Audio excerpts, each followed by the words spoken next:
WHCR 90.3 FM. This is WHCR Sports, and we're broadcasting here in our beautiful Harlem studios on the home of the last collegiate basketball team to win a championship here in New York City. And last night was an incredible night. I got to see the greatest player of all time, LeBron James, and he was at the Garden. Always a pleasure to see LeBron play at the Garden. And he beat the Knicks at 40 years old. He had an incredible performance and showed why, once again, that no one has been able to do what he's done. And it's unbelievable. The Knicks came into the game on a 5-game win streak, and they were rolling, had an incredible week. People were talking about them like, oh, they could get to the NBA Finals. We know all that is very premature. There's a lot of basketball left to be played, but they were just playing so well that people all across the media landscape, fans, really speaking glowingly about the Knicks. They had scored 408 points over the last 3 games, which was the highest point total that they've ever had through the course of any 3 games in franchise history. And Anthony Davis, LeBron's co-star with the Lakers, was not playing last night, so a lot of people thought, okay, no Anthony Davis, 40-year-old LeBron James, he's coming in here with his son, Bronny, Knicks are going to roll. And LeBron came in from the opening tip and took control of the game. Madison Square Garden is his favorite arena to play at, on the road at least, right? He never came to the Knicks to play for the Knicks. But that's a whole other story we can get into a little later, but he definitely loves to come to the Garden and play and put on a performance. And like Kobe Bryant, like Michael Jordan, like Reggie Miller, they've all said Madison Square Garden is their favorite place to play. And we can talk about some of LeBron's past Madison Square Garden performances. All right, we'll get into that in a minute.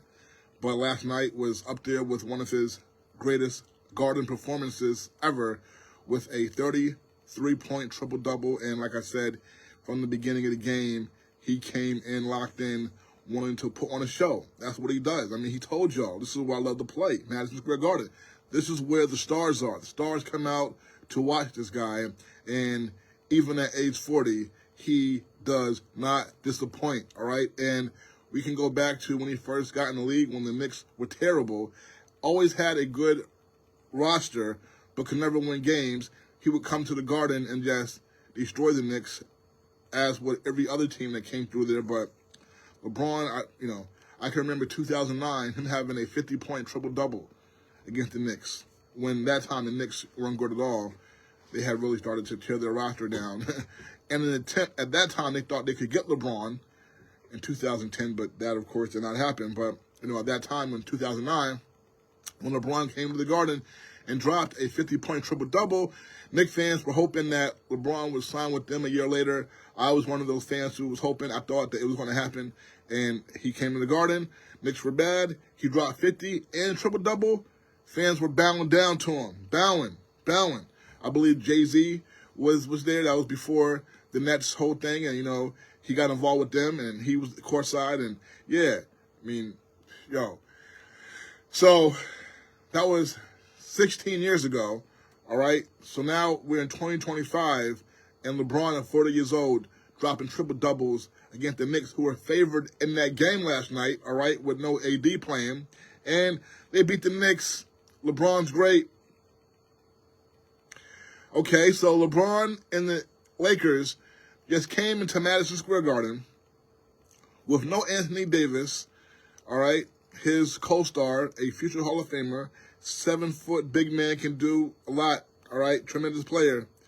They beat the Knicks convincingly, a Knicks team that was fully healthy, all right, even though they had Mitchell Robinson coming back, who has not played this year, though, but Knicks had been fully healthy last night, all their players playing, and rolling the way they were rolling. 5 straight wins, all the other high-scoring numbers I mentioned. And LeBron, at 40 years old with no Anthony Davis, comes in here and the Lakers get a convincing win. Okay, so now when this game was over, about an hour after the game, after the game, I do my post-game report from atop the garden by the banners. Boom, boom, boom. I leave, and then I'm almost home, and I get a text. I'm in a group chat, what have you, text chat. Get a text, and it says, Luka Doncic traded to the Lakers. I'm like, huh? So I click on it, and lo and behold, says that the Dallas Mavericks have traded Luka Doncic, all right, who is one of the best players in the NBA right now, top 3, top 5. He's an MVP candidate every season, a dynamic player. It says the Dallas Mavericks have traded Luka Doncic to the LA Lakers for Anthony Davis, all right? What? Is this real? This is not April Fool's right now. This is not April 1st. So I'm looking at it and like, what? So you have to go on Twitter and see if there's any other reporter talking about this and confirming this, and there was. And yes, Luka Doncic traded to the Lakers for Anthony Davis. So there's so much to talk about here. First of all, it was the most stunning trade I've ever seen in the NBA in my life. And I know the history of the game. I'm thinking of all the trades ever in NBA history. I can't imagine one that was more stunning than this one, all right? Even before I started watching the NBA, all right? But definitely in my lifetime, the most stunning trade I've ever seen in the NBA. And it could be the most stunning trade I've ever seen in sports, period. I'd have to think for a minute, all right, when I think about all the trades that happened in all the 3 sports that I watch heavily, basketball, football, baseball, if this one right here is the most stunning trade of all of them, ever.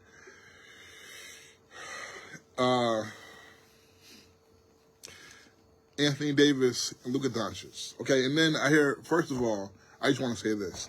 I hear people talking about, the Lakers' chances of winning a title this year are over and all this, because the Lakers came into last night with the 5th best record in the Western Conference. And for them, that's a minor win, because last season they were all right, but they ended up firing their coach, Darvin Ham, and they're a team that a lot of people don't think are going to win the championship. Coming into this year, no one thought they were going to win the championship, because LeBron James is 40 years old, and he's still very good, all right?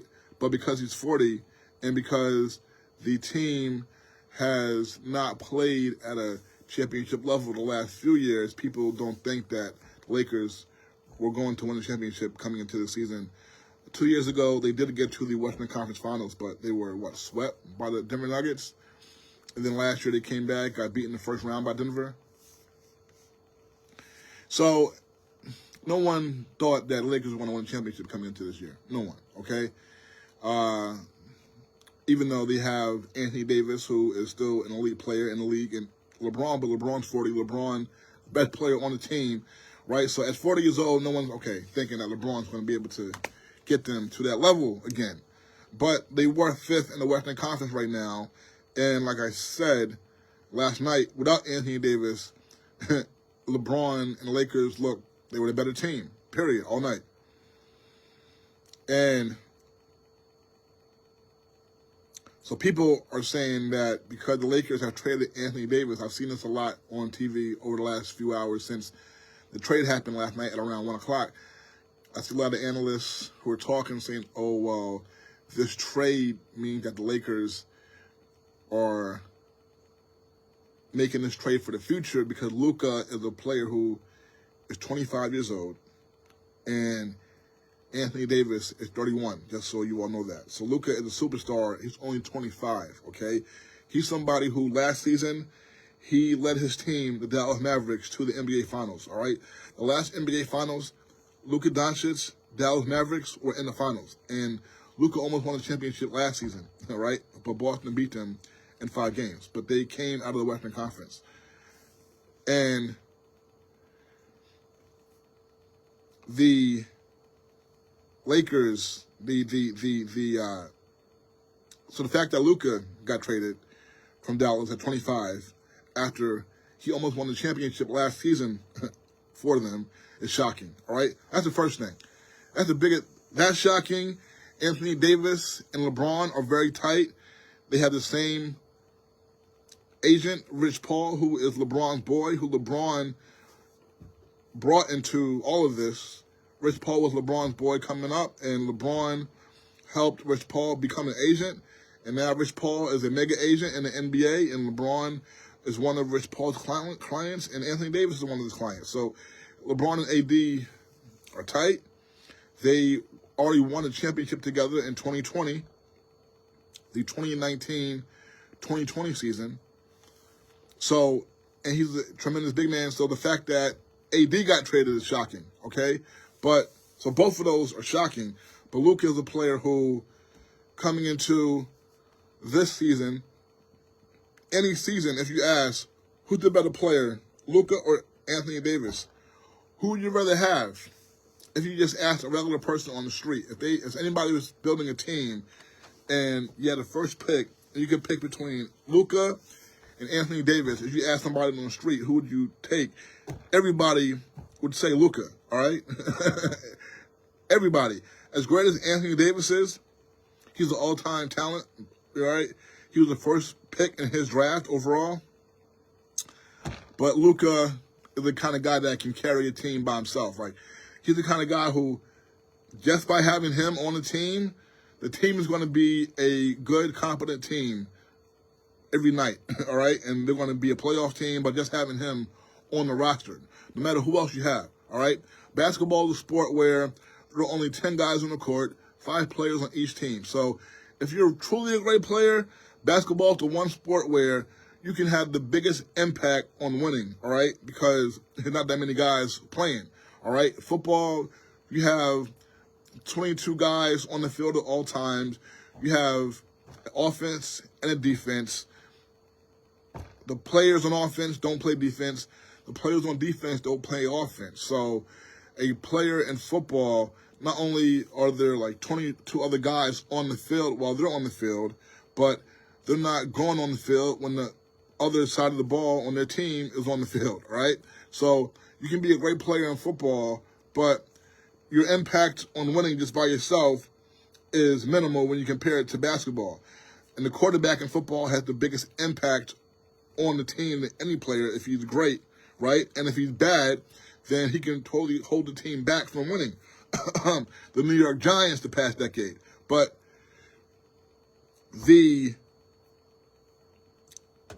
quarterback still doesn't even play defense. So talk about Tom Brady, because people love to talk about who is the greater player ever, whose record is more impressive, LeBron James or Tom Brady, who has 7 Super Bowl championships, and LeBron has, 4 NBA championships? So some people could look at it and say Tom Brady has the most impressive record because he has 7 championships, LeBron has 4. But when you look at it, Tom Brady, as great as he is, he doesn't even play on defense. So he has nothing to do with the other side of the ball, what his defense is doing, stopping the opposing offense, the opposing quarterback. Tom Brady has nothing to do with that. So he's not just doing this by himself the way some basketball players do. Okay, LeBron James is playing offense and defense. So he's impacting the game at all times on both sides of the ball. Tom Brady is not doing that. A great football player is not doing that. They're only impacting their side of the ball when they're on the field, and then they're not on the field half of the game.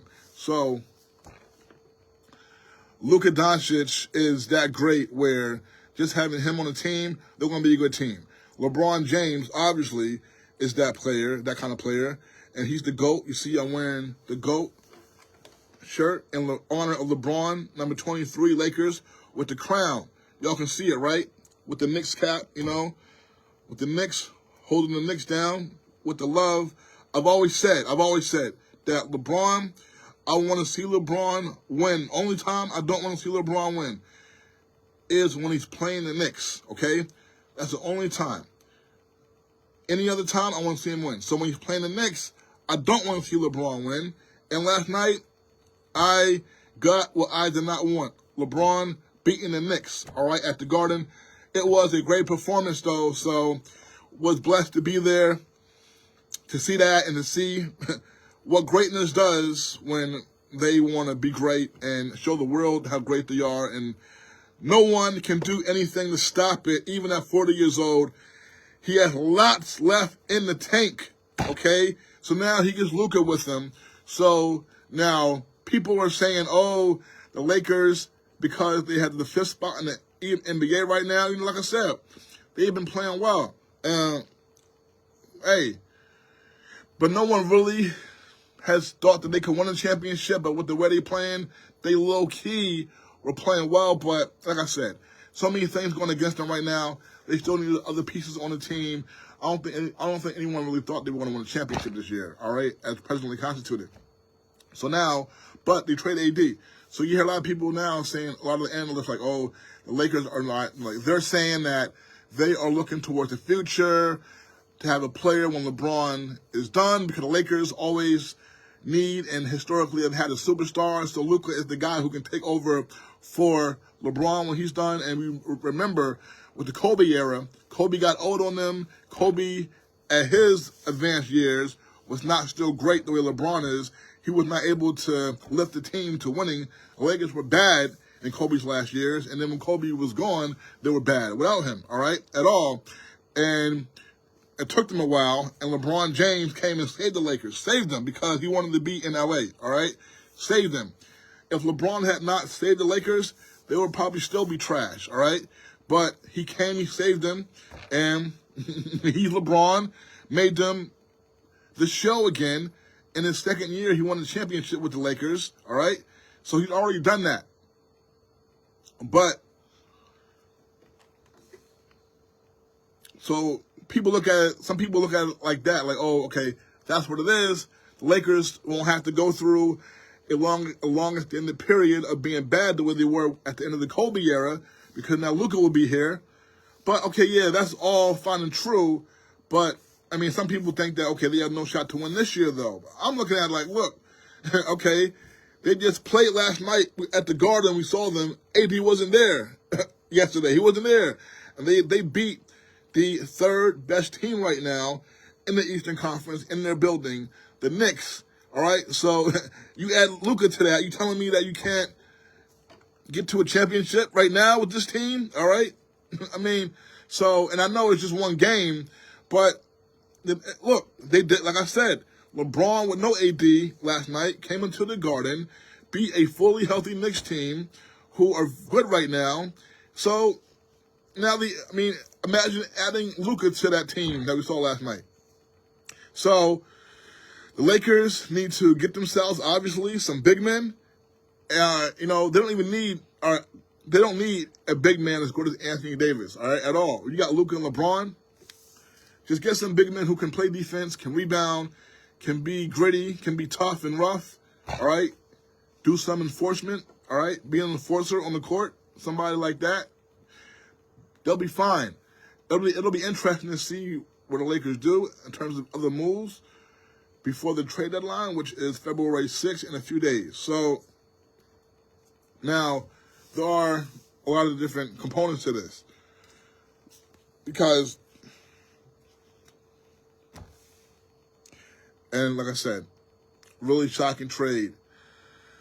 Now, the Dallas perspective is fascinating, all right? The Lakers perspective is fascinating. Now, let's start with Lakers, Dallas. Which one? You know what? Let's start with Dallas first, all right, and Luka. So Luka got traded yesterday, right? Luka, like that was the most shocking aspect of it. at the Dallas Mavericks traded Luka, who's 25 years old. As I said, when you have a star, a real superstar player, that player can carry the team and just a long way just by himself. And there's not a lot of guys like that, all right? Those kind of guys, as they say, don't grow on trees, only a handful of those guys. And Luka is one of those guys. And at age 24 last season, he was in the NBA Finals. And he's a guy who every game you look up, he's scoring 30 points, getting like a triple-double most games, all right? 10 rebounds, 10 assists or more. And he is an amazing talent because he's one of those guys who you look at and he's not ripped. He does not look like the most athletic guy on the court, and he's busting tail, right? And this is a league where a lot of brothers out there on the court with great athleticism dominating the game. I mean, basketball is a game where black men have really dominated, all right, have really started to take over, all right? But Luka is a white boy, all right, from Europe who be out there busting these brothers' butts and telling them about it. You know what I'm saying? And he's not jumping over you. He's not faster than you, but he be busting these brothers' butts and telling them about it, all right? Talking trash. So that's how bad Luka is. And it's, like I said, he's not, I mean, he did not look like the picture of athletic prowess. And he does all this. And plays at his own pace. He has size, all right? He's not rippling muscle and all that, but he's still about, 6'7" or so. And he's a heavy dude, you know, has some size to him, and he can dribble. He's like a 6'7", 6'8" point guard that can do everything. And he's smart, confident, can shoot, and has the size, the skill, and he is impressive to watch. And he's been pretty next to dominant a lot of his career. Now, I talk about the fact that he does not look like the picture of athletic health and, you know, the perfect athletic body, the ideal athletic body. And I talk about how he has size. Well, part of that is an issue, it appears, was for Dallas and some other folks who have been talking for a while about Luka does not condition himself the best. People have had issues with Luka's conditioning for a few years. You hear people say that, right? But on the surface, you look at it, he's dominating all the time. And so sometimes, like, I definitely looked at it as people nitpicking, okay, people saying, oh, he needs to get in better shape and all this. And I'm like, look, like, what do you want? What do you want? How many players have done as much as he has through his first several years? And he's great. I'm like, y'all talking about he's not in shape. I mean, what do y'all want from this man? And then they talk about how his defense is shaky and he's a problem on defense, liability on defense. I'm like, look, I mean, first of all, people say this. I've always thought that it was nitpicking because he does so much to carry the team offensively, and the most points wins the game. And you can be the best defender that you want to be, but the best defender in the league is not even stopping the best offensive players, all right? It's so hard to play defense.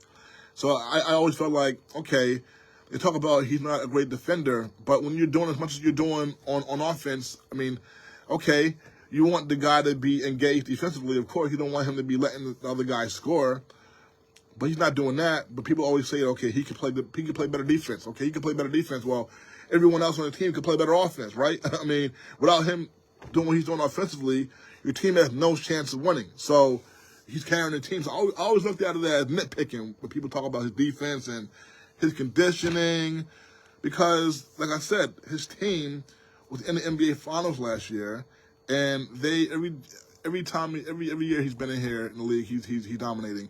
He was dominating without much help for a long time. And then, all right, Kyrie's with him now. Last year, they make the NBA Finals, okay? His first full season with Kyrie, him and Kyrie together last year, they made the NBA Finals. So if they had won 3 more games in those finals with this talk about him not being as dedicated as he needs to be, would people still be saying that if he had the NBA championship right now? Like, that would sound pretty stupid, right? But, okay, they fell 3 games short, and all of a sudden, because you hear people say that Dallas must have come to a conclusion that they cannot win a championship with him. He's 25 years old, folks. How could Dallas come to a conclusion that they cannot win a championship with him when just last season at age 24, they almost won one with him? I mean, so do they think that they have a better chance of winning a championship now with him going and Kyrie Irving and Anthony Davis instead of Luka? All right, I don't see that. Now, Dallas' general manager, Nico Harrison, a brother, he was an executive with Nike. Before that, a young guy. He's been there for about 2 or 3 years now. Nico Harrison has. And I believe he was there when they let Jalen Brunson get away. All right, so that, I believe, was on his watch. So that was a mistake, right? But, okay, they brought in Kyrie Irving since. But we know Mark Cuban, their longtime owner, he's no longer the majority owner. He sold the majority stake sometime last year or 2 years ago. So there's a new family now running the operation.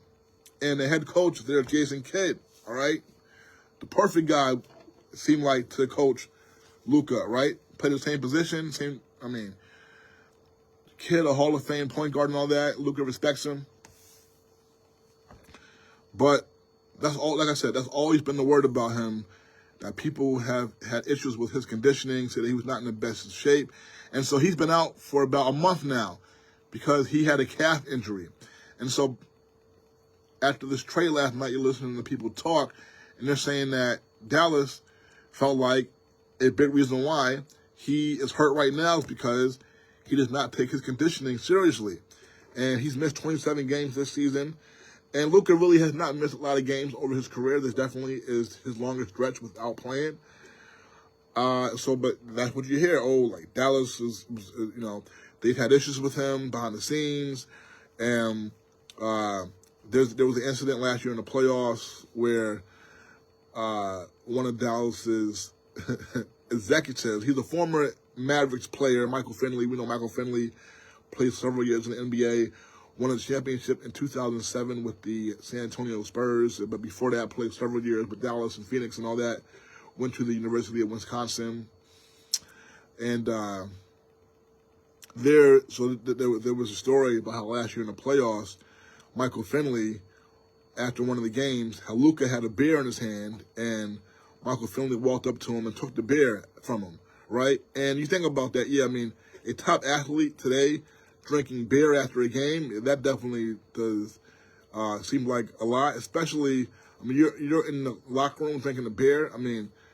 That definitely is a bad look. It's funny because when you look at back in the day, you see videos and pictures from the 70s, 80s, or whatnot. Like, you would see guys drinking beer after a game, baseball, basketball, football. Like, guys would drink beers. Like, especially, you always hear the stories of baseball players talking about after the games, they would always stay in a clubhouse and drink some beers and chill. And how they talk about how now that's not a thing, right? Because you can't picture an athlete, a professional athlete now, openly drinking beer in front of people for everybody to see. That, cause it just looks like it's not healthy. It's like you're not doing the best to maintain your body. So, but Luka apparently is drinking beers, or was drinking beers after games. So that definitely is not a good thing. You are trying to run a professional franchise, and granted, definitely he is the franchise. Without him, they had no chance of even thinking about winning a championship, okay, before this trade. But you do want to see some kind of professionalism, or just the fact you want to see that the person cares 100%. So if he's going around drinking beers and you're already telling him, we want you to take your conditioning more seriously, and he clearly is not, okay, yes, you're going to get upset about that.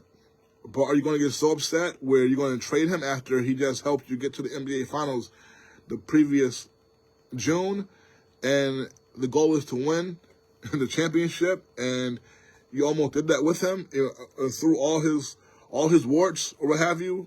All right, he almost had you a championship last season at age 24, and now you're willing to, whatever is going on, like you're so fed up with him that you are just willing to just trade him. And all right, that is shocking. It's shocking. I mean, so the Mavericks now think that their best chance to win a championship is without Luka and with Kyrie Irving and Anthony Davis as the two best players. Now, these guys are two guys who both won championships, a championship, playing alongside LeBron James as the second best player on the team. And what's fascinating really quickly about LeBron and the Lakers' perspective is Luka now probably becomes the best player LeBron has ever played with. And before this trade, I've always thought that Anthony Davis, when they won the championship, was the best player that he had ever played with, because Anthony Davis is 7 foot tall and can do so much. So that's what I believed, all right, when the Lakers won the championship in 2020, that, okay, AD is now the best player LeBron's ever played with. Now, LeBron, there's been, he's had three great number two. First, it was Dwayne Wade with Miami, all right. Then it was Kyrie Irving with Cleveland, and then it became Anthony Davis. And now it's going to be Luka. So, Dwayne Wade, it's interesting because if you were to say, of all three guys, Dwayne Wade, Kyrie Irving, and Anthony Davis, at their best, right, when it's all said and done, when they're all retired and they're in the Hall of Fame, and we look back years from now and we say, we're asked, of those three guys, who was the best player? You would say, most folks would probably say Dwayne Wade was the best player, right? And my thing, though, is that, I would say that. If you're asking me at their best who was the better player, it was Dwayne Wade. But when LeBron played with Dwayne Wade, remember, Dwayne Wade and LeBron, they came in the NBA at the same time. When LeBron went to Miami, when he left, he played his first, when he went to Miami to play with Dwayne Wade and LeBron both had already played 7 years in the NBA. So I think that Dwayne Wade at his best was his first 7 years in the NBA before LeBron even got there.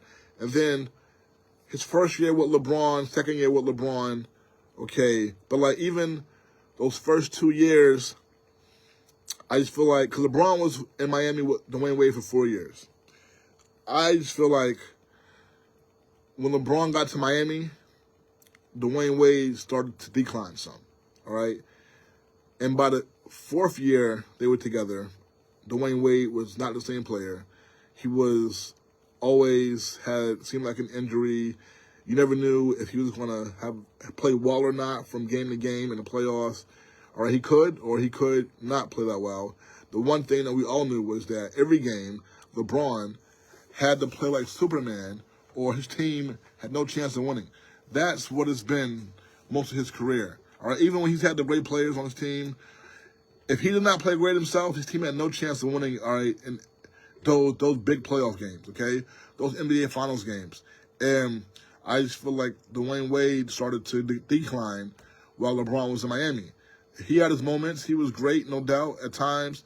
Like I said, his first 2 years, he was still a great player. I mean, he was a great player all 4 years, but he was not consistently great from game in and game out the way LeBron had to be for them to win. And the way, all right, Kyrie Irving, when LeBron left Dwayne and went to Cleveland and was there for 4 years, I felt like Kyrie was better playing alongside LeBron. He was a better player his 4 years with LeBron than Dwayne Wade was when LeBron had Dwayne Wade. Okay? So I felt like Kyrie, as great as Dwayne Wade is, I felt like during LeBron's time with Kyrie in Cleveland, That second time around in Cleveland, I felt like Kyrie was the best player that LeBron had ever played with. Kyrie was great when LeBron was there. I mean, he was someone he was young, all right? Wade was not young when LeBron got there. I mean, he was in the middle. He had played 7 years, all right? And Dwayne Wade played about 3 years of college before he got to the NBA. LeBron came straight out of high school, so LeBron was younger. Anyway, I mean, LeBron's 40 right now, still balling. You know what I'm saying? So, I mean, him, it don't matter. But yes, Kyrie was great with LeBron in Cleveland those 4 years. He could be counted on to ball every game, all right? And I felt like definitely he was more consistent. But then when LeBron got to the Lakers, and remember his first year with the Lakers, Anthony Davis was not there. His second year, the Lakers made the trade for Anthony Davis. And at 7 foot tall, #1 overall pick in 2012, Anthony Davis is someone who became, in my mind, the best player LeBron had ever played with because he's 7 foot tall and can do so much. So as great as Kyrie Irving is, all right, and Dwayne Wade, they're not 7 feet tall, all right? And now Luka comes. But now AD and Kyrie. So Dallas trading Luka. Dallas thinks that because we heard Dallas general manager Nico Harrison, he came out and said last night after the trade when everybody was shocked, like what's going on, he said in the statement, he said that defense wins championships. Anthony Davis, this is me talking now, Anthony Davis is an elite defender.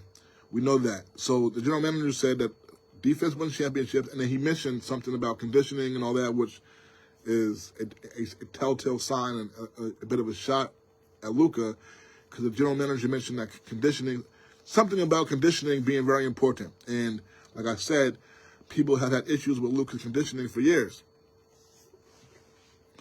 So Dallas now gets better defensively. And Anthony Davis is, like I said, he's the best player that I felt like LeBron had played with, up until now. So he's a great player. But he is 31 years old now. Luka is 25. Anthony Davis also has had injury issues. His whole career, he's had injury issues, trouble staying on the court. He is a guy who is not the biggest dude, and he's always seemed to be very frail. He got the nickname from Charles Barkley, called him street clothes, because you always saw him not playing on the bench, watching his team play in street clothes, all right? Not in uniform, in street clothes, because he's not playing. Then Snoop Dogg, a big Lakers fan, gave Anthony Davis the nickname Mr. Glass. There was a movie with a character, Mr. Glass, and he was so frail, his bones were made of glass. He would always break.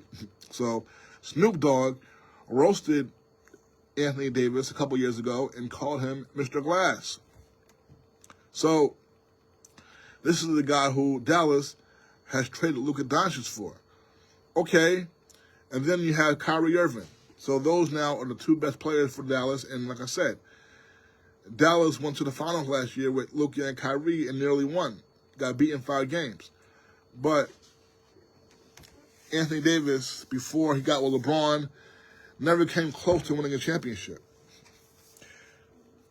Kyrie Irving, before he got with LeBron, never came close to winning a championship. Neither of these two guys have won a championship as the #1 guy. All right, both of them, like I said, have won championship, and they both did it as the #2 to LeBron James. Now they're together, so now Dallas is hoping that one of these guys, or together, they can win a championship. They think this is a better way, a better chance, a better way to do it than with Luka, who's 25. Kyrie will be 33 this season in March, and like I said, AD is 31. And the Western Conference is tough, we know that. But like I said, Dallas just made the NBA Finals last year with Luka. So at 24, I mean, did anyone think after watching the Finals last year that Luka could never win a championship, would never win a championship? No.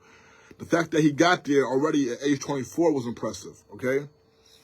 There are a lot of guys who people say are all-time greats or what have you, never got close to making the NBA Finals. Several guys, all right?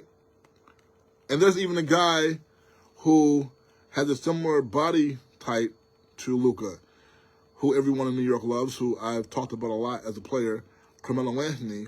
Similar body type as Luka. Carmelo has never was close to making the NBA Finals.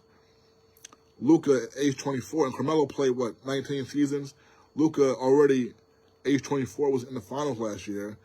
And so, but like Carmelo Anthony was a player who people, like when he was with the Knicks, people would talk about, oh, he doesn't really work out much, does not do all he can to keep his body in the best shape and all that. I mean, Carmelo only won, I pointed this out many times, 3 playoff series in 19 seasons. But Luka, already age 24, had you in the NBA Finals. So it's not like he is a guy who you're saying does not keep his body in good condition. That's why he can't win, because he's been winning. I mean, people could say that about Carmelo Anthony, and I didn't hear that.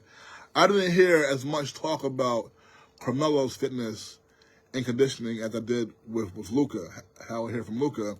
And Luka, like I said, he's done so much more than Carmelo Anthony already. So it's not like Dallas could look at him as somebody who they can't win with. All right, Carmelo, somebody could look at him like that because the proof's in the pudding. He only won 3 playoff series in 19 seasons. Luka has already been to a final, so you could see if Luka was some guy who was like, oh, he's not in the best shape and we never win much with him, because you have plenty of players in the league who put up some numbers, some scoring numbers, Carmelo Anthony, who never win anything or come close to winning anything. When I say win, I'm not talking about championships. I'm talking about just win games, just win a playoff series, okay? So there are several guys like that in the league. Luka is not one of them. So if that was the case and you felt like you could not win with him, that would be okay. That would be one thing. But the Mavericks with him on the court, like I said, he's one of those guys who he's proven. You put him on the court, his team is going to be, at the very worst, a first-round playoff team, okay? All right? Carmelo Anthony, you put him on the Knicks, all right? They were horrible, okay? Like I said, there's some players who are so great. Just putting them on the team with, don't matter who else you got, at the very least, they're going to be a playoff team. They can carry a team. Luka is that great. Carmelo, he is built to be that. A lot of y'all out there who have argued with me over the years about him, y'all put him in that category. He's great, Hall of Famer. A great player can carry a team. Carmelo proved with the Knicks and other teams, but with the Knicks especially here, that he can't carry a team at all. At all. I said, basketball is one sport where if you're really a great player, you'll have a huge impact on winning because there's only 10 players on the court. And Carmelo had that chance, could not do it. Bernard King with the Knicks had that chance. Nobody can name anybody else from those Bernard King's team unless you were a diehard Knicks fan. And Bernard King did a lot of winning, okay, with those Knicks rosters that was very little. Patrick Ewing, same thing. That's the standard that a great player is held to. That's the standard that a Knick, quote-unquote, great player is held to. Carmelo does not meet that standard at all right? The team was not, at the very worst, a playoff team with just him. No, it was not. But Luka has proven to be that. Similar body type, but he's proven, if you got me, you're going to be in the mix, all right? So the Mavericks traded away this guy. So Luka, for Dallas to trade him, must have really been wilding. Must have really been just wilding and not listening, and really a problem for them behind the scenes, because why else would Dallas trade away a player who could give you a chance at a championship contention every year for the foreseeable future? The Lakers did it. The Lakers took him. They shook things up, traded Anthony Davis, who is LeBron's boy. 7-foot big man, can do a lot, all right? They gave him up to get Luka. Now, I'm going to take a quick break, all right? I'm going to take a quick break. It's 12 o'clock. and then I'm going to come back and we're going to finish this, all right? A lot more to talk about. I wanted to play I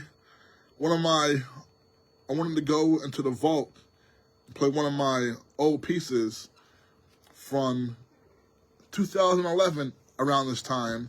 The first time I met LeBron, the first time I interviewed LeBron, well, I interviewed him in the group session. It wasn't a one-on-one, but I asked him several questions.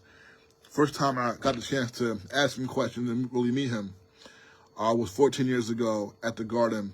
I was going to play the report here, but we were having some technical issues with the computer, so I may not be able to get that up today. But if not, I'll get it up tomorrow. But I'll tell a little bit, it's going to tell a little bit about what was going on with the Knicks at that time and LeBron and all that. I'll get more into that later and some other LeBron memorable Madison Square Garden performances. And we're going to get a little bit more into the game last night. The Knicks now have fallen to 32-17. They are still number 3 in the Eastern Conference, had a 5-game losing streak snapped. As this is WHCR 90.3 FM. We're now hit noon. This is WHCR Sports. I am Samori Benjamin. But we're going to get a little bit more into that. And, of course, the Super Bowl is a week from today. A rematch from 2 years ago, the Philadelphia Eagles and Kansas City Chiefs. I want to see Saquon Barkley do damage and get a championship. All right? Forget the whole New York, Philadelphia thing. I hate Philadelphia. I don't want them to win. No. Forget that. I want to see Saquon Barkley make the Giants look like horses, fannies. Continue to, all right? I've been a diehard Giant fan my whole life, all right?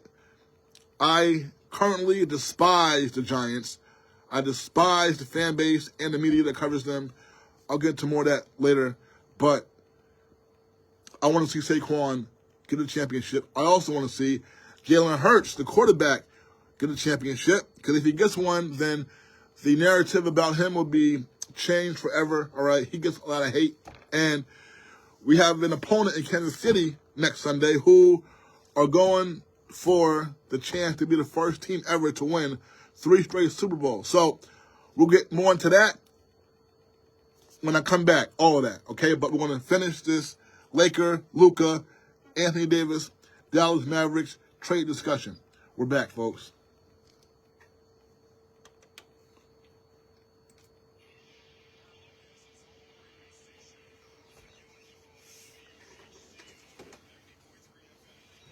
In the whole universe. The voice of Harlem. Harlem has its own radio station. WHCR 90.3 FM. The voice of Harlem.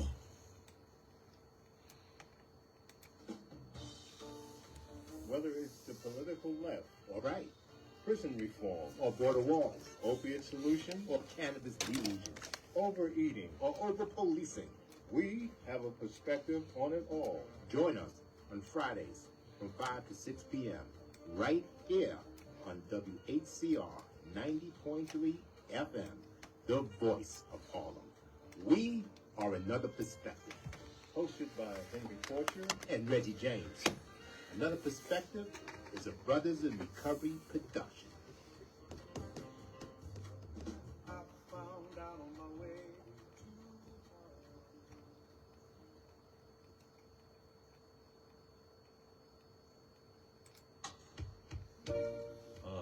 This is Maurice Watts, better known as The Voice, and your radio host of The Love Zone, reminding you that this Friday night, I need you to stop on by my place, The Love Zone, from 8 p.m. until the stroke of midnight, where you are hearing some of the best R&B love songs of today and yesteryear. That's right, we take you from 1948 and bring you all the way up to the present, baby. Been serving you your love for over 22 long years. So hey, mark your calendar. This Friday at 8, you and I have a date. I'll see you there.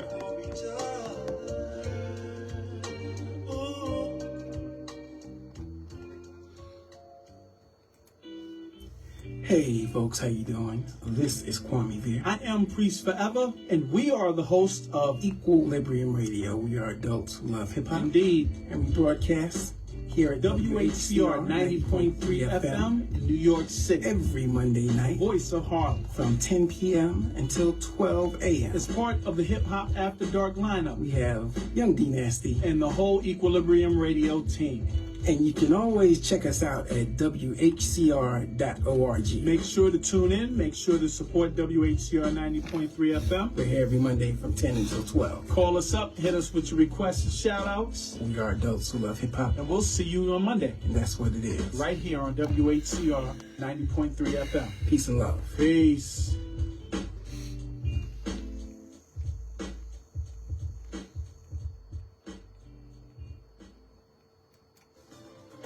Tune in to Soul Lounge Prime Time on WHCR 90.3 FM every Monday evening from 7 to 8 p.m. as DJ Leroy and the Night Watchmen have lively talk and play great music.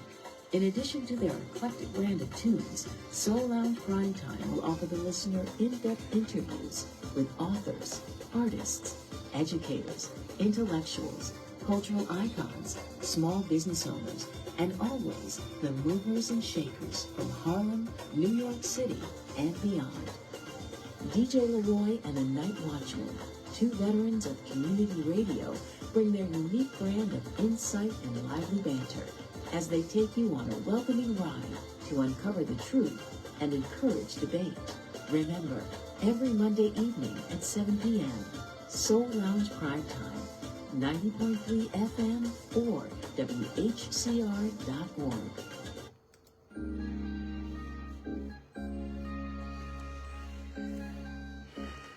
Hey, this is DJ Justice from the Classic Soul and R&B show, better known to you as Flavor Zone Classic Soul and R&B.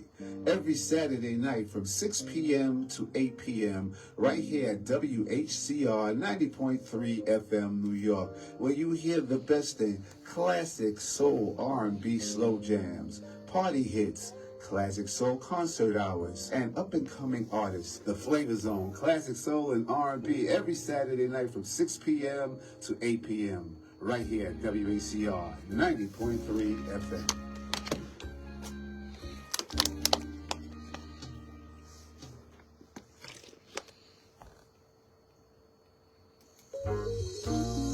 Hey everybody, this is Deacon Michael Russell.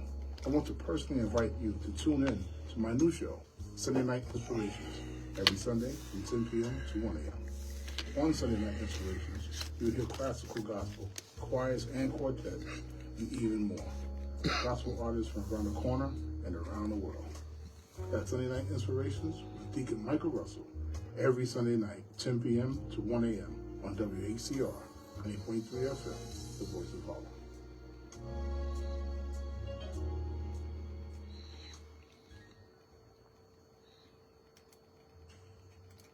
All right, folks, Maury Benjamin back in the building here at WHCR in our beautiful Harlem studios.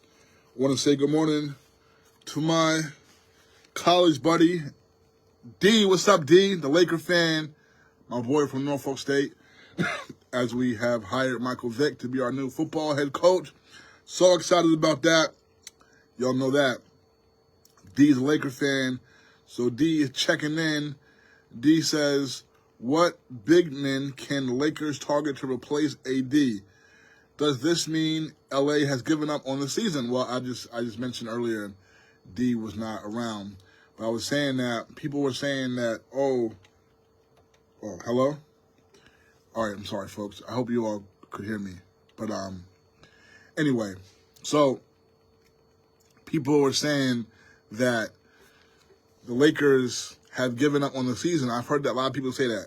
A lot of people say that the Lakers have given up on the season by making this trade because even though getting Luka is a trade that will really help them going forward for the future, the Lakers roster configuration is now messed up because they don't have any really good big men. And this is the big man's game, right, so to speak. So there are no big men who are that good. And some people looking at it like the Lakers are giving up in the season. But, D, as I pointed out, D, we saw your team last night, led by the GOAT. Y'all see the GOAT right here, LeBron James. We saw them come into Madison Square Garden last night in front of a nationally televised audience against the team that is has the third best record in the Eastern Conference right now, the Knicks.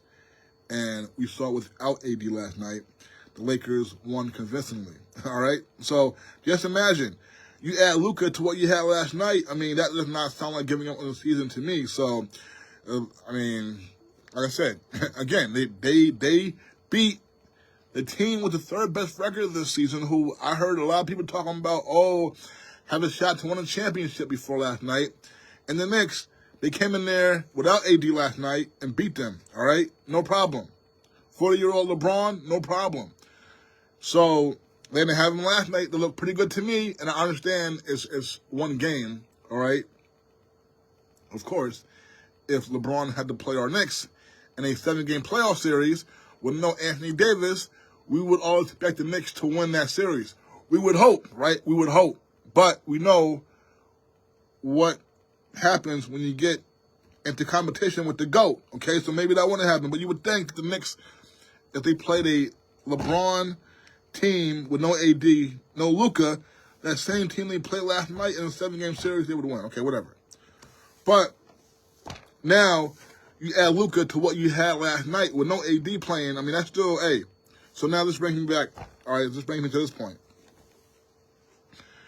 Luka now will be the best player LeBron's ever played with, okay? Now, that's a scary thought, okay? All right, I just mentioned Dwayne Wade, Kyrie, AD. Now Luka is going to be the best player LeBron's played with, all right? And Luka has said many a time, growing up, guess who his favorite player was to watch? Guess who was his inspiration as a basketball player? Guess who? LeBron. So now they're together. And like I said, people have had concerns about Luka's conditioning and taking things as serious as he should. I mentioned how Michael Finley had to take a bear from Luka after a game last year in the playoffs. So LeBron is the ultimate example of physical health and conditioning and being focused and serious and getting the most that you can out of your body, all right? Being locked in. LeBron is the example of that. So now Luka gets with LeBron, the guy he grew up idolizing. So, okay, that we would think would be a good thing for Luka, right? Now, LeBron, Luka, the thing about this that is interesting is we all believe when we hear about anything the Lakers do, we all think, I definitely do that. LeBron knows about it. Any big move, LeBron knows about it. Of course, he knows about it. The Lakers are running everything by him. The Lakers clearly do what LeBron wants them to do. LeBron makes the Lakers do what he wants the Lakers to do. Because, as I said, without great players, you have no chance of winning, all right? And the NBA is the league where you need stars to win. LeBron clearly is that star. Even at 40 years old, he is a guy that can give your team hope, all right? That you can have a chance of winning something.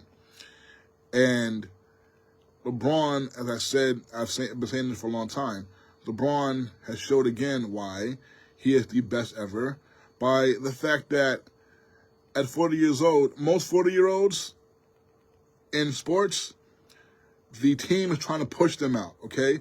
Most legends, by 40 years old, have nothing left. And if they're still with the team, it's just a sentimental thing. And no one wants to push the guy out, all right? Let alone a team taking orders from this 40-year-old aging star past his prime, all right? You're not even helping us and winning anymore. Like, you're not a good player helping us win anymore. We want to listen to what you say. Kobe couldn't do that late in his career. I mean, he got the money. Lakers gave him the money, but he couldn't tell them what to do because At the end of the day, he was not helping them win. All right? But none of these guys. I mean, the Wizards ran Michael Jordan now, okay? Michael Jordan came in to run the franchise. Jordan decided that he wanted to start playing again. So he played for 2 years, and the team was not good with him. All right? When he came back, Washington, they were losers. So after 2 years, he wanted to go back to running the team again. The owner was like, nah, peace. I'm getting rid of you. You know what I'm saying? Nah. I gave you the chance 3 years ago to run the team, and you decided to start playing 1 year into it, and the team was not good. I let you do what you wanted to do. All right, it's been a disaster. Now you're not good enough to help us win, clearly. And we don't want you at all. We don't want you to play in, or we don't want you running the franchise. But LeBron, at age 40, is so great, still, averaging 24 points, 9 assists, 7.5 rebounds, 30-point triple-double at the Garden last night against the third-best team in the Eastern Conference. So when you're that good, you get teams who are so desperate to have great players, all right? Teams want you so bad because at age 40 you're still so great that they're willing to draft your son, who everyone knows is not good enough right now to be playing in the NBA, does not deserve a spot in the NBA right now because there are several guys who are better than him right now. His son should still be playing in college, but LeBron is so great that any of these teams would take his son, deal with that, just to have him on the team and keep him happy, okay? So that's what the Lakers did, all right, have been doing. All right? LeBron, you run this. But now things change because it came out last night, and of course, there's been trades happening over the years involving the Lakers or Cleveland or whatever, and we're like, and people say, oh, LeBron had to know about this, and he'll deny it, whatever, and we'll be like, yeah, right, sure, okay. We don't believe that. But, so that's what happened last night. It came out, reports came out that he was shocked. Everybody was shocked. Everybody. The guys traded were shocked. All the players in the league were shocked. All the coaches were shocked. All the writers were shocked. All the media folks were shocked. All the fans were shocked. Everybody was shocked, okay? LeBron said that. He was, all right? And it's one of those things where no one, there was no rumors about this. A lot of times you have rumors coming about trades. A lot of times you have rumors about trades that never happen, but then you have rumors about trades that do happen at times. But something this big, it was just so shocking that nobody knew anything about it, and it came out. It came out after the Lakers had a big win at the Garden, right? About 1 o'clock at night, this trade just happened. Like what? Stunning. But LeBron may not have known. And you look at it, the Lakers now have a player who they can be really good with for a long period of time when LeBron leaves, with or without LeBron, just by his presence, okay? That's the kind of player Luka is, a franchise-carrying player. So the Lakers could say, you know what, LeBron? You're giving us all these demands. We have to have your son on the team. You know what? We're done with this. Bye. Luka can do everything you're doing now and more going forward because he is 25 years old. All right? We are sick of being beholden to you, okay? Could that happen? If LeBron was traded by the trade deadline on February 6th, because you hear how LeBron's always wanted to play with Stephen Curry, right? And I saw something on the internet last night. I don't know how true it was, okay? That said, okay, reports say that a LeBron Curry grouping is still possible right now. With LeBron going to the Warriors, huh? If that happened, or if he got traded somewhere, at this point, would it shock you? Would it shock you? Like I said, the Lakers could say, you know what? We're sick of being beholden to LeBron James. We're sick of the whole Bronny James thing, all right? We're done. We just traded AD. We have Luka. We can just blow it up and rebuild around Luka. You know what I'm saying? Start over. Okay, we're sick of all this, being beholden to LeBron. Even though they're going to have to be beholden to Luka because it'll be the same deal. With Luka, they'll be trying to keep him happy, so he wants to stay there, right? Or the Lakers could decide to obviously keep both of them and try and win the championship. That's what I would like to see them do. I mean, like I said, I love LeBron. I want to see LeBron win every year unless the Knicks are in it, okay? The Knicks have not been in it lately, but they could be in it. They could be in it now. How about another LA-New York championship series? We had Dodgers, Yankees, Lakers, Knicks this year. But, no, I mean, having to face Luka and LeBron in the NBA Finals is not something that I look forward to seeing at all, okay? Because what I saw last night with just LeBron, I don't want to have to deal with no Luka and LeBron in no NBA Finals, all right? But, so what did the Lakers do? All right, D says, Lakers became severely worse defensively with Luka. I don't think LeBron knew about this. Yeah, right. Yeah, and Lakers became worse defensively. They definitely did. They did. But overall, for the future, hey, I'm telling you right now, you ask me, if I make this trade, I'm taking Luka over AD. And like I said, team construction is an issue now. But, hey, I'm of the opinion, give me Luka and LeBron, and I'll figure everything else out. And Luka is 6 years younger than AD. AD is somebody who has had an injury history, even though he has been healthy the last 2 years. But, I mean, I got to believe. I mean, Luka was just in the finals last year with Kyrie Irving. I mean, in a lot of ways, it's similar to LeBron. LeBron was with the Cleveland Cavaliers his first 7 years in the league, had nothing next to him, nothing, all right? Nothing. All right, LeBron's first 7 years, he had nothing, and he was so great carrying a team full of a bunch of ragtag players that after LeBron's first 7 years in Cleveland, I thought he was the best player I'd ever seen, okay? So, of course, I knew that he had to win championships for anybody to take that seriously, which is why I always wanted to see LeBron win a championship every year, unless the Knicks were in it, but the Knicks were never in it, okay? Because they were so bad for all those years, okay? All those years. And I pointed out yesterday how LeBron was in the Eastern Conference 15 years, and the Knicks were so bad, they only faced him one time in the playoffs, okay? One time. That was 2012 when he had Carmelo. They lost the first 3 games of that series, got beaten 5 games. LeBron, after he left Cleveland the first time, when he had nothing in Cleveland, after he left Cleveland, he was in the Eastern Conference 8 more years. 4 with Miami, 4 more back to Cleveland with Cleveland. You gave him 1 All-Star because his first 7 years in Cleveland, he didn't have not 1 legit All-Star, nobody.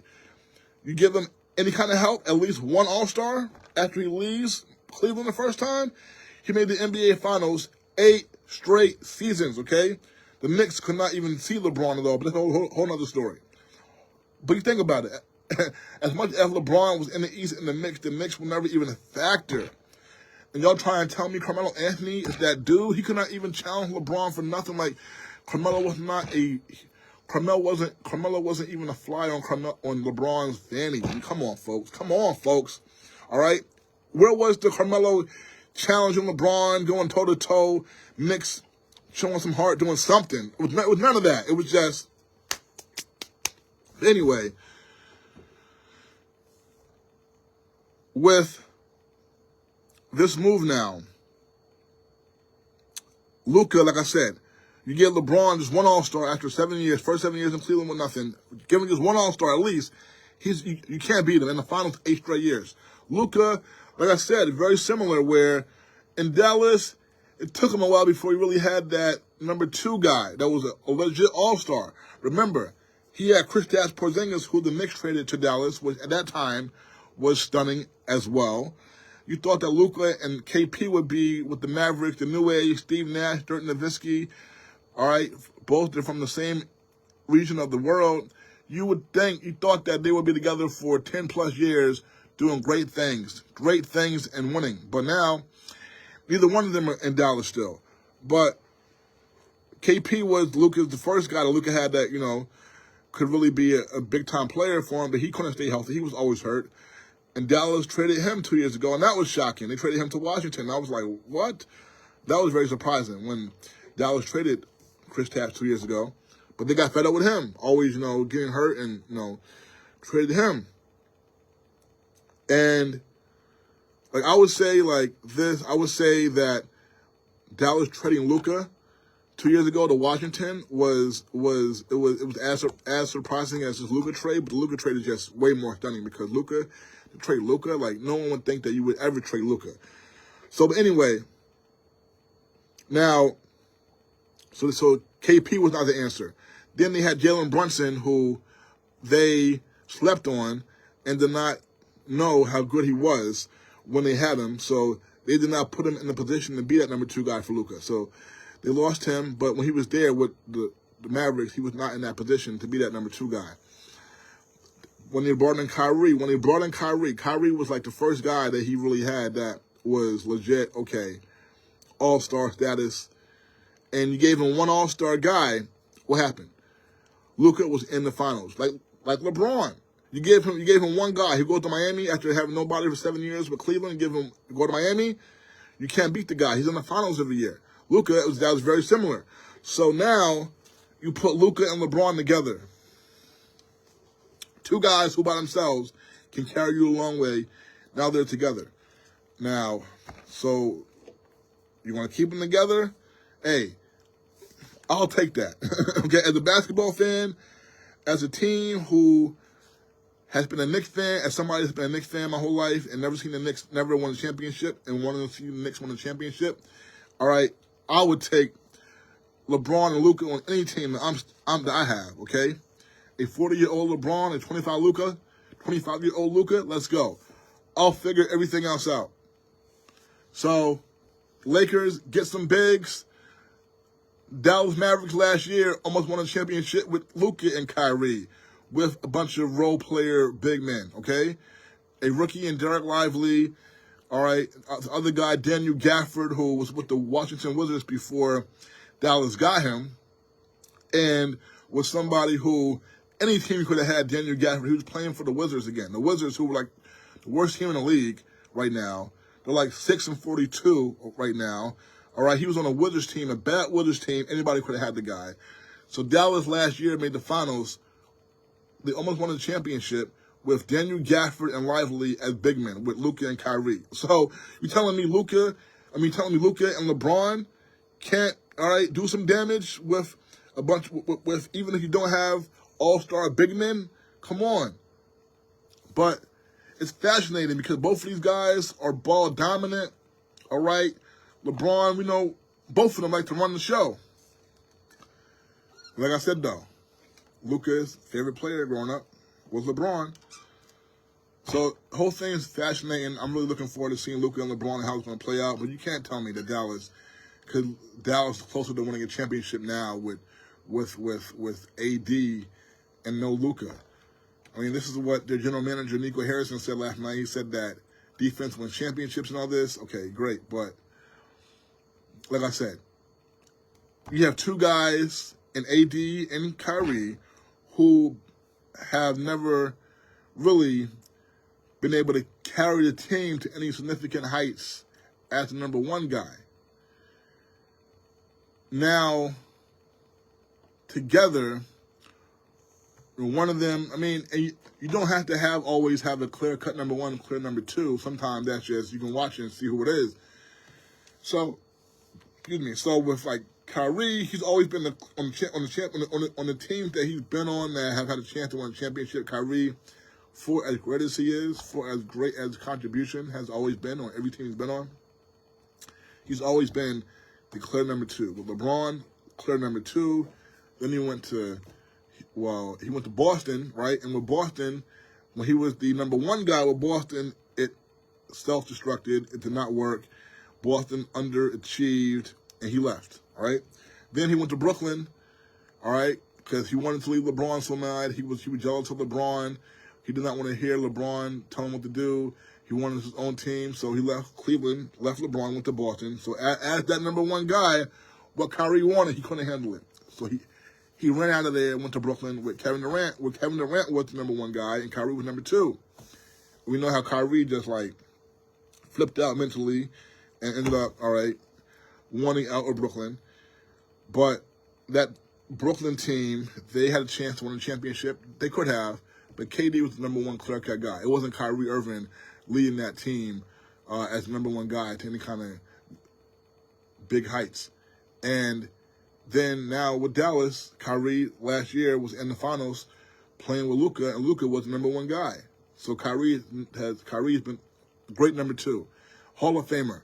But if you need him to be that number one guy on the court and leading, all right, as a leader, that ain't Kyrie. We've seen that.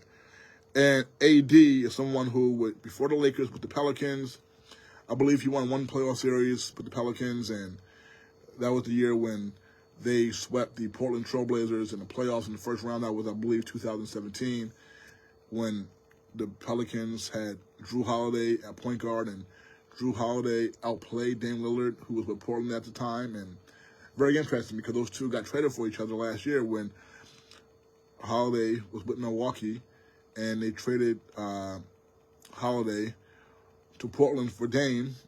Dame went to Milwaukee, right? So we saw Drew outplay Dame in the playoffs on the West Coast.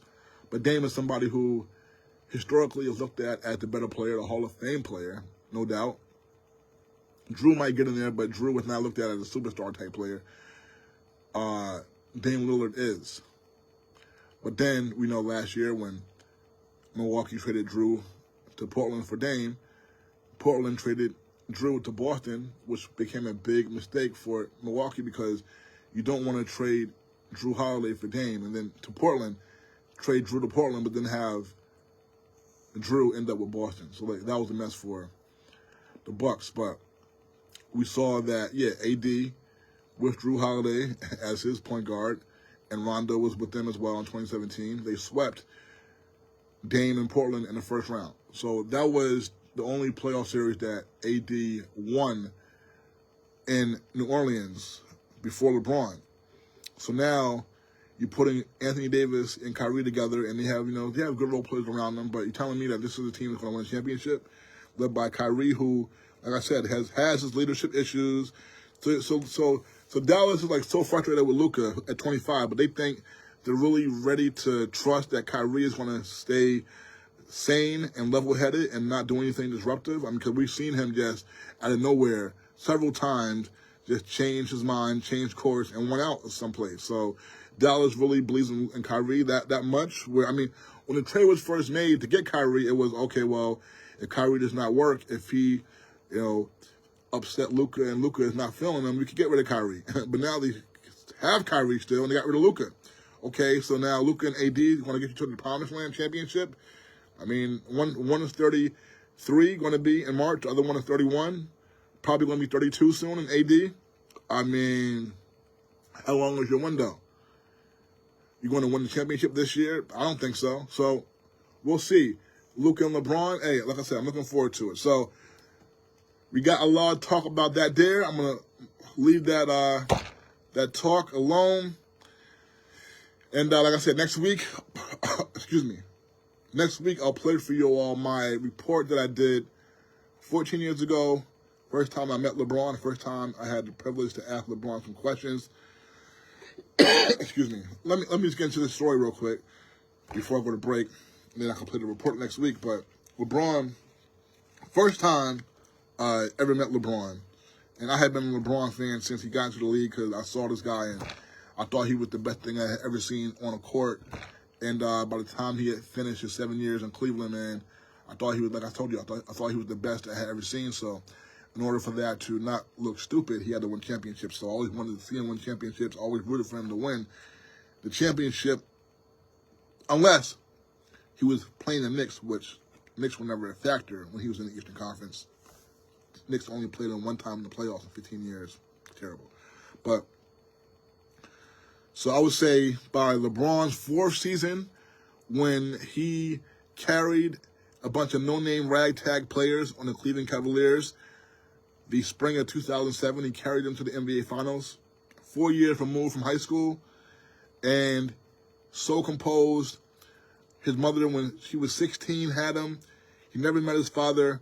I always was impressed by how mature, beyond his years, LeBron always seemed, in front of the media, handling all these middle-aged men, grilling him with questions, all right? These media guys, a lot of them have agendas with their questions. They're writing a story. They're trying to get the best answer for their story, for their agenda. And I was always impressed by how LeBron handled the media the way he did at such a young age, all right? And 4 years removed from high school, he carried this team full of no-name guys to the NBA Finals. So from that point on, it was like, look, I ain't never seen nothing like that. I've never seen anything like this before, okay? Because when Michael Jordan was in the NBA, I pointed it out several times before. Michael Jordan, darn sure, in his 4th year, was not in no NBA Finals. When Michael Jordan was LeBron's age, 4 years removed from high school, in the NBA Finals, when Jordan was that age, Michael Jordan was what, a rookie, just getting into the NBA, all right? Remember, LeBron did not go to college. He went out of high school to the NBA. Jordan played 3 years of college before he became an NBA rookie. So I'm like, yo, when Jordan was this age, all right, in 2007, LeBron was like 21, 22. I was like, Jordan wasn't anywhere close to NBA Finals. LeBron had carried the team to the finals full of nobodies, to a final, okay? So I was like, look, this is the best thing I've ever seen. So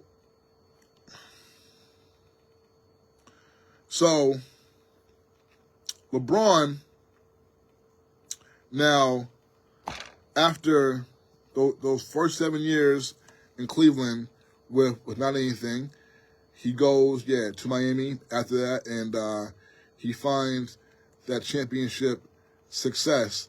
But now, okay, so my first time meeting LeBron was his first season where he was not in Cleveland. So this was his first year with Miami. And when I first met him, this was almost 14 years ago at this time, late January 2011. No. Yes. Late January 2011, in the middle of his first season in Miami. And the Heat played the Knicks at the Garden. Now, first, this was the second time that the Heat played the Knicks at the Garden that season. And remember, the Knicks, when LeBron was a free agent that previous summer, the summer of 2010, we all remember that. That was a big summer. Everybody was trying to get LeBron. Yeah, the Knicks were trying to get him. And a lot of people, including myself, thought the Knicks were going to get him. I thought, LeBron is going to come to New York City and take over the world, okay? Because I thought LeBron is so great. I was like, look, if he came to New York City to play for the Knicks, he would be the most famous person in the world. I said that. I said that. I mean, and Michael Jordan might be the most famous. Michael Jordan might be the most famous person in the world. Is he? He might be. So I said, if as big as Michael Jordan is, if LeBron came to the Knicks, Madison Square Garden, and helped them win a championship, their first championship ever, he could be the most famous person in the world. I really believe that. And I thought he was going to come to the Knicks, and because, he would have been just treated like royalty if he had come to the Knicks. The Knicks had been bad for so long at that time in 2010. Also, they had not won a championship still now since 1973. So, 2010, it was just like, look, LeBron could come here and just be the savior, and oh my goodness, could you imagine LeBron playing for the Knicks at the Garden? Like, that would have been magical. And I thought that he was going to do it. I thought that was going to happen. I thought there would be no way LeBron would turn down the Knicks, okay? But he did. He went to Miami. Miami had better options. People say that LeBron, I have a good friend of mine who last night was even talking trash to me and all this. He was like, because he hates LeBron, loves Carmelo, whatever. And he's trying to tell me that LeBron was too scared to come to the Knicks. He was scared to come play for the Knicks and, carry the franchise or whatever. I said, nah, that's ridiculous. LeBron wanted to come here, but you can only pick one team. He had several different good options. He can only pick one. Miami presented a better option for him because they could give him two great players, Wade and Chris Bosh. Knicks could only offer him one really good player, all right? Like they say, 2 max contracts. Knicks could only have 2. Miami was able to have 3 of those guys. So he went to Miami, whatever. But that first season that LeBron is in Miami after he turned the Knicks down, that was a big year for the NBA and for the Heat and all that, because the Lakers became a rock band. They, like the Beatles, they called them the Heatles, okay? Because everywhere they went, they were the attention, they were stars. People had never really seen two guys of that ilk, LeBron and Wade, come together to play. And they had Chris Bosh with them. So that was just something that was, everywhere they went, it was a big deal. So when they came to the Garden the first time, and of course, when LeBron does not pick the Knicks, then all Knicks fans then turn against him and start to hate LeBron now. So when he comes to play the Knicks in his first season with the Heat that first time after not signing with the Knicks, that is I still remember that night and being there that night and just the atmosphere. I mean, that might have been the most lit. I mean, the most just, you get to the game before pregame and the building was already packed. Everybody hovering around the court, all right, looking at the court. If you're not, if you don't have the credentials to be on the court, people who are in the building are standing at the court looking. Everybody, place is packed. You have that, as soon as you step in the building, it's that different feel, that big game. This was a big game, special night kind of feel. That first night, and that was December of 2010. And LeBron came out. That was my first time, matter of fact, seeing LeBron in person, I think. Even though I had been covering the Knicks for a few years since then, all right, at that point, I wasn't in position to get the credential for the top games. So you would get the games, but whenever LeBron came in with Cleveland, oh, okay, no, tonight you can't come. Or the Lakers are here, oh, Kobe, no, tonight you can't come. So by 2010, finally, I had got to where I was in there for every game, okay? So I was in there for every game, all right, by that time, 2010, and my first time seeing LeBron up close and personal, baby. And I still remember how great he was.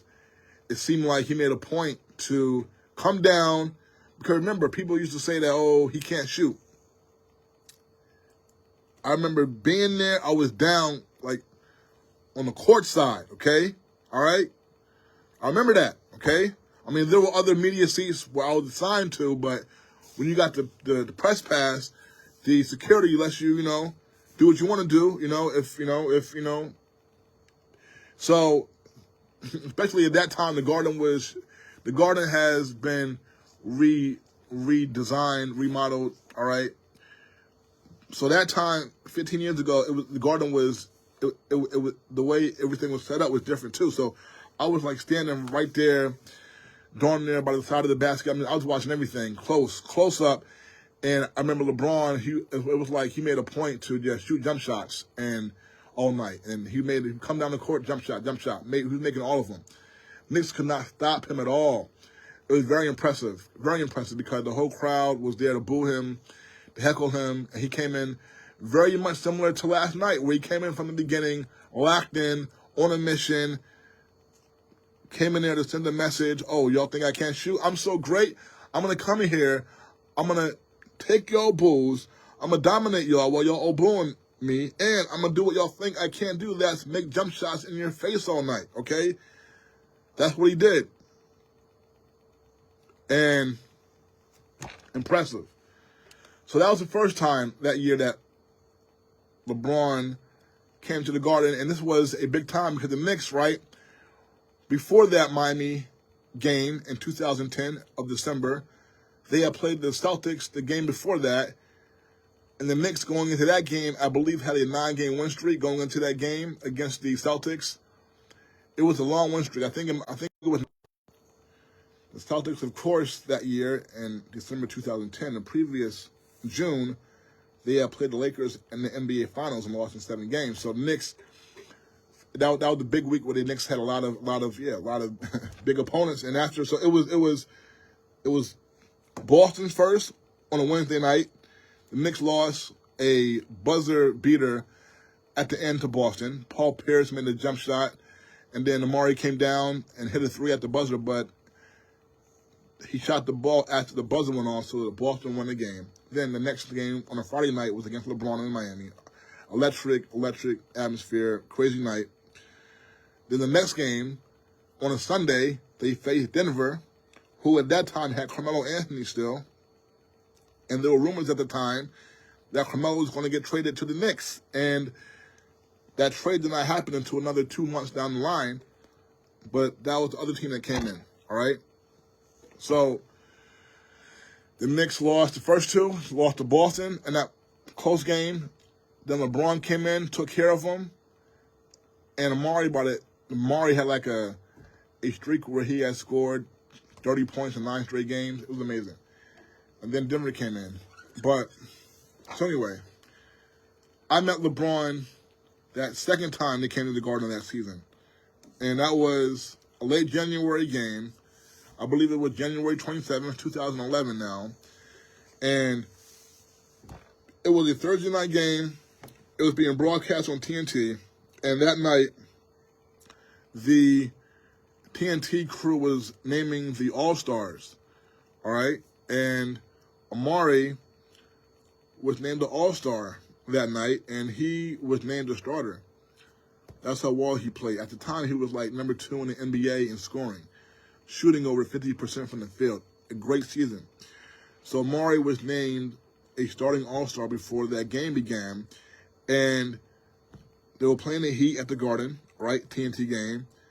And after that game, I was in the locker room, the Heat locker room, wanting to talk to LeBron, and I'll never forget this, all right? I went into the locker room, and there's all this media around LeBron. Of course, anytime you have one of these megastars come, after the game, there's so much media at your locker. Everybody trying to talk to him, all right? Get a question and answer from him.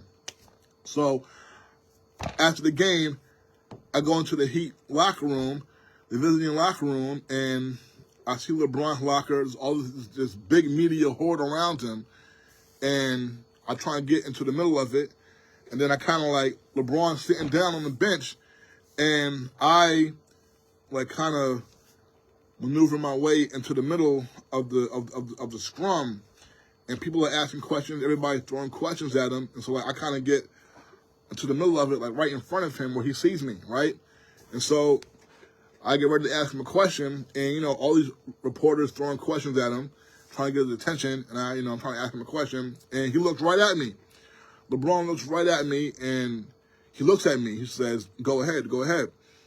So I ask him a question. Then I ask him another question. Then I sit down next to him. And it's me and him just talking. He just answering my questions. And like, wow.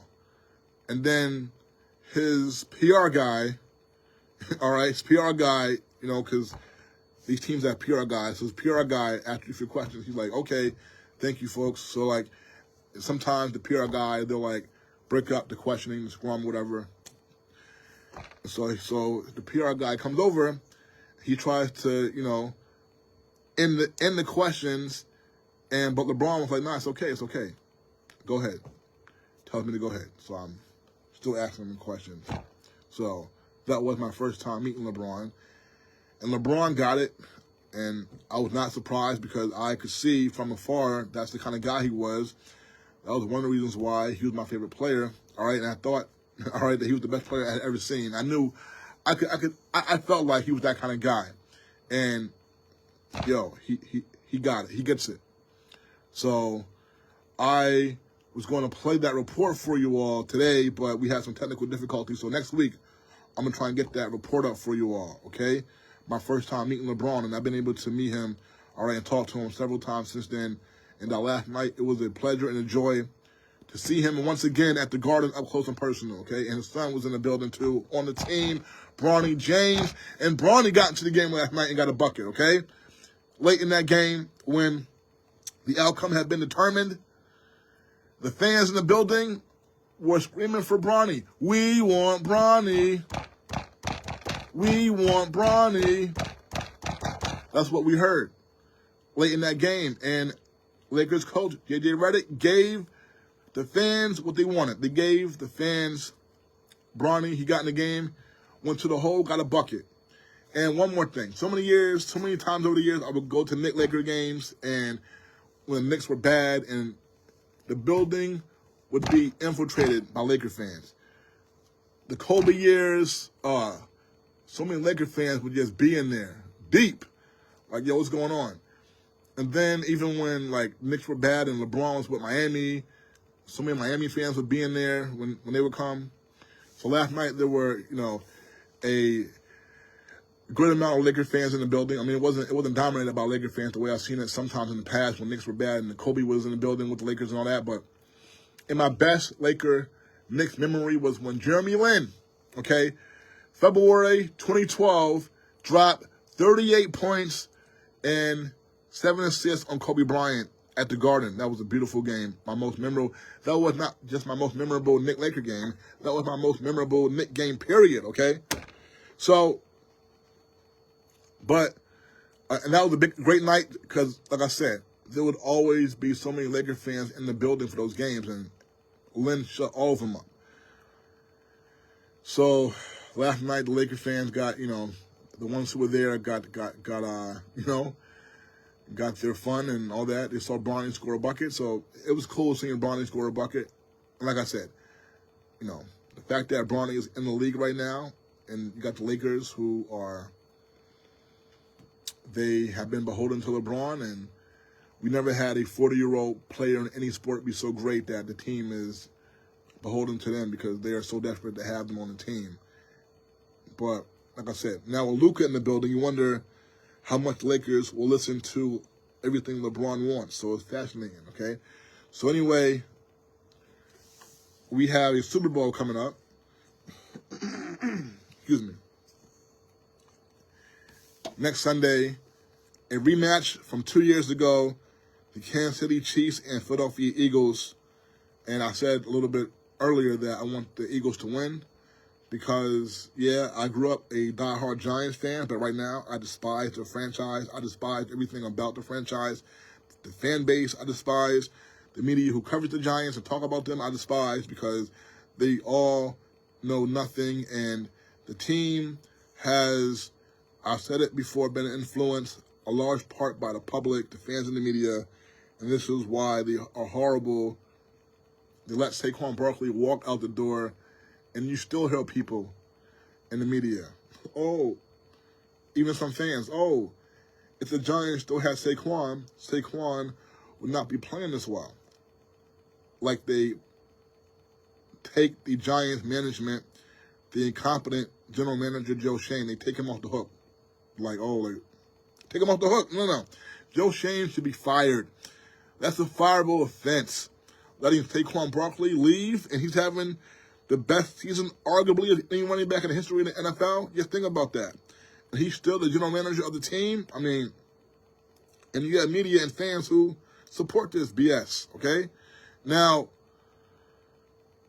all right, and the Giants still, all right, I'll say it again, and this may change because they seem like they're interested in Shedeur Sanders, who I don't want as the Giant quarterback. Like, the Giants have never had a black quarterback.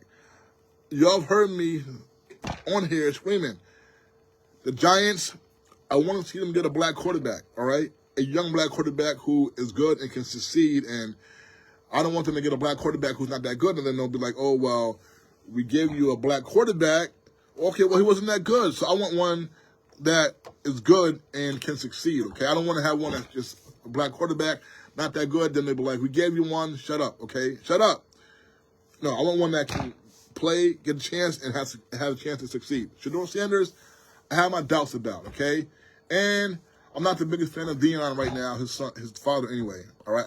I used to be my whole life, but, I've said many a time, his whole HBCU, Jackson State thing, how he built out, that has bothered me. So Deion annoys me right now. I see a lot of hype there. I'm not really sure how much substance is there, okay? But more importantly, when I look at Shedeur Sanders, I don't see an explosive athlete, explosive runner.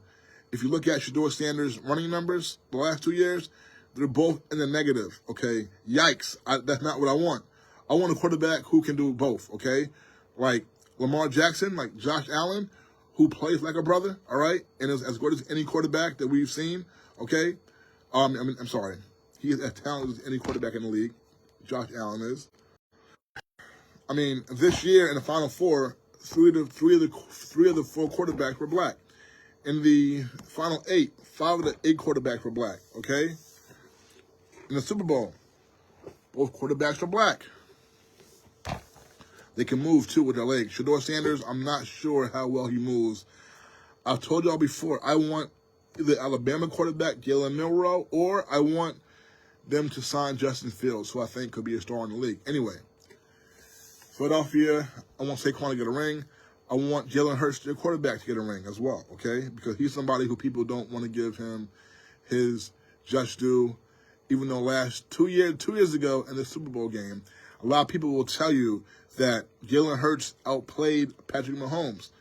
Of course, Jalen Hurts had a critical fumble in that game in which the Chiefs picked it up and ran it back for a touchdown. So you're playing against Patrick Mahomes and the Chiefs. You cannot give them a touchdown, okay? You can't give it. You can just not hand Patrick Mahomes and his team a touchdown. So Hurts and the Eagles, they had a 10-point lead in that game. They ended up losing the game. But like I said, people will tell you that Jalen Hurts outplayed Mahomes in that game. And if the Eagles had won, they easily could have. Hurts would have been the MVP. Hurts would have been looked at a lot differently right now had he won that game and had the championship already. But that's okay, because Hurts has his opportunity right now this year to win that championship. And if he wins the Super Bowl next week, then the whole narrative about him changes, okay? So I want to see Hurts and Saquon win the championship. I want to see these idiot Giant fans be miserable and upset that the Eagles won the championship, okay? And I want to see Hurts get that championship. So now Patrick Mahomes is in a position to, and his team, to be the first team ever to win 3 straight Super Bowls. So we have a team here going for history. I mean, I heard people talking about how they're not crazy about this Super Bowl matchup, but to me, I look at it like, look, when they played 2 years ago, it was a great game, okay? It was a great game, and the Eagles definitely blew that game. So the Eagles, I want to see if they can get back there and beat the Chiefs. I mean, the Chiefs are a team that this year, it seems like they've been living on the edge. They have been close to losing several games this year, but they managed to win at the end several times. But they look like a team that has been right for the picking a lot this year. And you just wonder if sometimes you see teams like that, they're able to hold on, and not get that blow, that knockout blow all season. And then when it happens, it happens. Boom. So, I mean, could you see the Chiefs getting beat pretty good in this game? I mean, now, before people say, I can't see Patrick Mahomes and the Chiefs getting beat pretty good in any kind of big game, in any kind of Super Bowl. Let's not forget the Super Bowl 4 years ago. We saw Patrick Mahomes and his Kansas City Chiefs get beat up in the Super Bowl against the Tampa Bay Buccaneers when Brady and them won the Super Bowl, okay? That defense tore up into the Chiefs' offensive line, tore up into Mahomes. So we've seen a Mahomes, Andy Reid team get, as they say, mollywop stomped on in the Super Bowl. So it could happen again this year. I think Philadelphia is better than the Chiefs. I'm not saying it's going to be a blowout, but I'm saying that I'm confident that the Eagles will win the game next Sunday. But you know what, folks? We'll have all next Sunday to talk about that. So we're going to leave that for next Sunday. The Knicks tomorrow night have a rematch of the 1994 NBA Finals. My first time seeing the Knicks in the finals. That, of course, Game 5. Never forget, that was the O.J. Bronco chase. The Knicks game got cut off. I was a furious fan at that time, wanting to watch my team. I was on a school trip in D.C. I had no idea who won the game until the next morning. Anyway, Samori Benjamin here from the home of the last collegiate basketball champion in New York City. Figure that out. I'll see you all next Sunday. Have a great day, everybody. Thank you for listening.